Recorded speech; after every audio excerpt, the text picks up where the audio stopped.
хабарҳои иқтисодӣ имрӯз 17 март дар Паём ТВ.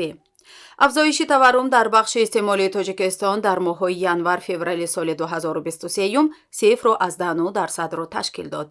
طبق اطلاع اگنسی آمار کشور، تنها در ماه فوریه سطح تورم 0.4 بند فایزی افزایش یافته است. گفته می شود که در دو ماه سال جاری نرخ محصولات غذایی 1.3%، محصولات غیر آذوقه 1% و خدمات رسانی پولکی به اهالی 0.1% بالا رفته است. در بین محصولات خوراکواری بیشتر از همه سبزیجات 21.4%، آرد نوعی 1.9%، کارتوشکا 10.4%، تخم 12.9% قیمت شدند. نرخ مال‌های غیر آذوقه بنزین 1.7%، واسطه‌های شستشویی 2.4%، محصولات داروسازی 0.9%، مصالح بناکاری 0.6% اساساً از حساب بلند شدن نرخ واردات بلند شده است. تعرفه‌های خدمات رسانی پولکی به اهالی نیز طبق آمار بلند شده است. ارزش خدمات نقلیات هوایی 2.4% و نرخ تعمیر و لباسدوزی به مثال تعمیر پایافزال 7.2% قیمت شده است. در دو ماه اولی سال جاری تاجیکستان به مبلغ بیش از 6 میلیون و 800 هزار دلار نیروی برق صادر کرد که این رقم در مقایسه با دور مشابه سال 2022 حدود 32% یا 1 میلیون و 600 هزار دلار بیشتر است. اما انتقال در ماه فوریه سال جاری در مقایسه با ماه گذشته تقریباً 42% کاهش یافته، از 4 میلیون و 300 هزار دلار در ماه ینور تا 2 میلیون و 500 هزار دلار در ماه فوریه کم شده است. بنا به معلومات اگنسی آماری تاجیکستان، در سال 2022 جمهوری به مبلغ بیش از 106 میلیون دلار نیروی برق صادر کرده است که نسبت به سال 2021 10.6% زیاد است. به اطلاع برق تاجیکستان طبق قراردادهای بسته شده به افغانستان تمام سال، به ازبکستان تنها در دوره بهار و تابستان از ماه می تا آگوست نیروی برق می‌دهد. شرطنامه‌ای که با افغانستان برشن شرکت برای سال 2022 بسته شده است، تامین شبانه روزی برق تاجیکستان به استعمالگران افغان تا 400 مگاوات در ماه‌های می آگوست و 40 مگاوات در ماه‌های سپتامبر اپریل را پیش بینی کرده است. اما نیروی برق تاجیکستان امسال به ازبکستان در فصل زمستان نیز داده شد. در ماه ینور سال جاری دفتر مطبوعاتی شبکه‌های منطقوی برق ولایت سرخاندری ازبکستان از انتقال نیروی برق تاجیکستان به این منطقه کشور همسایه خبر داده بود.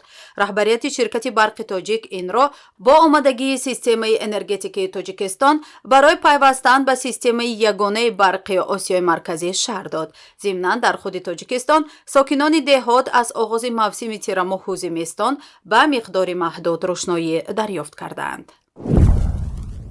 حجم گردش تجارت خارجی تاجیکستان در ماه‌های ینور-فوریه سال 2023 کمی بیشتر از 1 میلیارد دلار را تشکیل داد که نسبت به همین دوره سال گذشته 124 میلیون دلار کمتر است.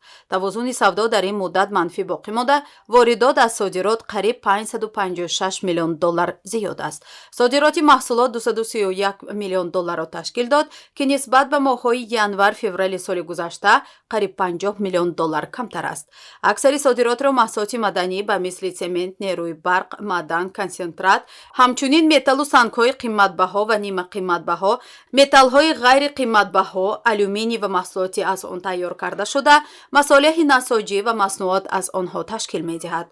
تاجیکستان اساساً به قزاقستان 30.6%، به چین 24.9%، به ترکیه 12.9% و به روسیه 10% از حجم عمومی صادرات مال صادر کرده است. واردات مال در این دوره 787 میلیون دلار را تشکیل داد که نسبت به ماه‌های ینور-فوریه سال گذشته 75 میلیون دلار کمتر است. به کشور اساساً محصولات مدنی مثل محصولات نفتی، گاز مایع، انگشت، ماشین و تجهیزات، متال‌های اساسی و محصولات از آنها، محصولات صنایع کیمیایی، محصولات رستنی و خوراکواری وارد کرده می شود. مال‌ها اساساً از روسیه 27.1%، از قزاقستان 19.8%، از چین 18.4% به تاجیکستان وارد شده است. تاجیکستان در دو ماه اول سال جاری با 90 کشور جهان روابط تجاری داشت. شریکان اساسی تجارتی جمهوری روسیه 23.2% در سودای خارجی، قزاقستان 22.2%، چین 19.9% بودند. نرخ ارز бонки миллии тоҷикистон арзиши сомониро нисбат ба асъори хориҷӣ барои имрӯз 17 март эълон кард. тибқи нишондоди бонки миллии тоҷикистон арзиши 100 рубли русӣ барои имрӯз 14 сомониву 25 дирам аст. ин ниҳод қурби миёнаи фурӯши $100 Иёлоти Муттаҳидаи Амрико дар муассисаҳои қарзии Тоҷикистонро 1091 сомониву 27 дирам арзёбӣ кардааст. бонки миллӣ қурби миёнаи фурӯши 100 евроро 1155 сомониву 87 дирам арзёбӣ кардааст. нархи тилло. баҳои ҳар унс тилло дар муомилоти субҳи имрӯз миёни бонкҳои Лондон $1929.18 муомила шуд. нархи нафти хом.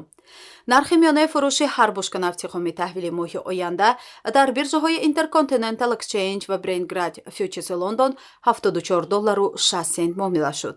нархи миёнаи ҳар бушка нафти хоми таҳвили моҳи оянда дар биржаҳои New York Mercantile Exchange ва Lightsweight Grad Oil New York $68.31 муомила шуд.